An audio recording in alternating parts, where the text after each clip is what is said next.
Everybody, this is Chris Roger, Certified Financial Planner with Bayntree Wealth Advisors. Thank you for taking the time to tune into this webinar again. Today, we're going to be walking through what's called sequence of return risk. And certainly, as you all know, not everything that we cover on every webinar applies to everybody. But if you have questions at the end, I'll show you how to get in contact with us to address any of those questions that you may have. So, here's the team. My name's Chris Roger. Some of the other financial advisors on the team, Brian Hartstein, Jonathan Jangle, and our newest advisor, Casey Donlin, has come over from Vanguard, started working with us earlier in the year.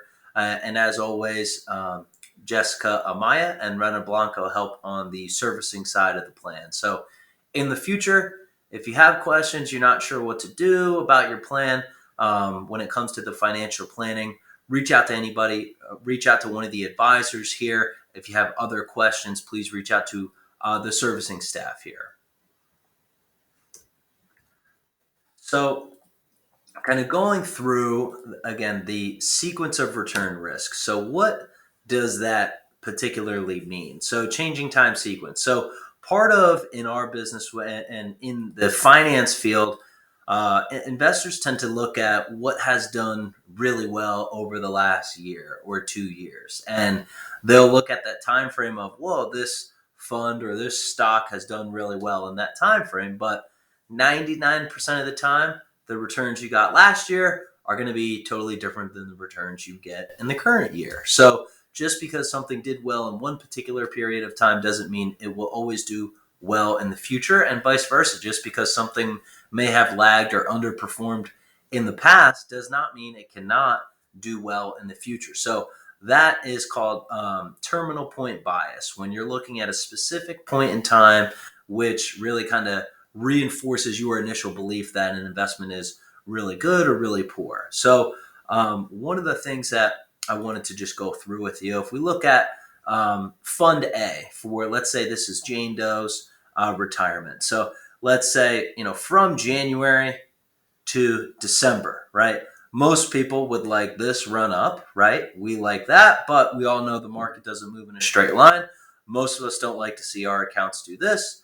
And then we had a nice rally back. And then this fund did not have a strong fourth quarter. Okay. So one of the things that you want to look at is when you see this might not be a favorable fund. So let's look at a different type of fund. Well, what about in Fund B? Look at the starting points, right? We start here, but then we rise up. So the key difference here, when you ask yourself, well, which fund do I really want? Do I want Fund A or do I want Fund B? Well, the difference here is this is the same fund. It just happens to be a different time frame on when you look at it. So again, looking at 1 year time frame from a January to a December, right? This fund didn't do well, but that's only 1 year. That's a relatively shorter time frame. So we look at this 1 year here. Yes, it was down. So imagine if you got out of this fund after 1 year just because it did not do well, and then look what happened. Boom. So you want to stay disciplined with your plan. So if markets become volatile or you're having different life events that are changing, your financial goals and financial objectives, you just want to understand, where you are in your life cycle and your planning cycle. So, perception of returns, right? You don't necessarily want to chase something that has done really well. If a stock goes up, 20% in a week, might not be the best time to buy it because a week ago it was 20% less. So you just want to be mindful. You don't want to, just because maybe you picked a couple different funds that did really well in 3 or 4 months, you don't want to get overconfident and invest more than you can afford to lose. So again, looking at longer term investing and investing to be in line with your goals is very important. So again, in the future, if you have questions, please reach out to our team here. Again, my name is Chris Roger. I'm the Certified Financial Planner on staff for the company. So if you have questions in the future, feel free to give us a call here, 480-494-8255. 2750. Hopefully, this was helpful, and we look forward to seeing you all again soon. Take care.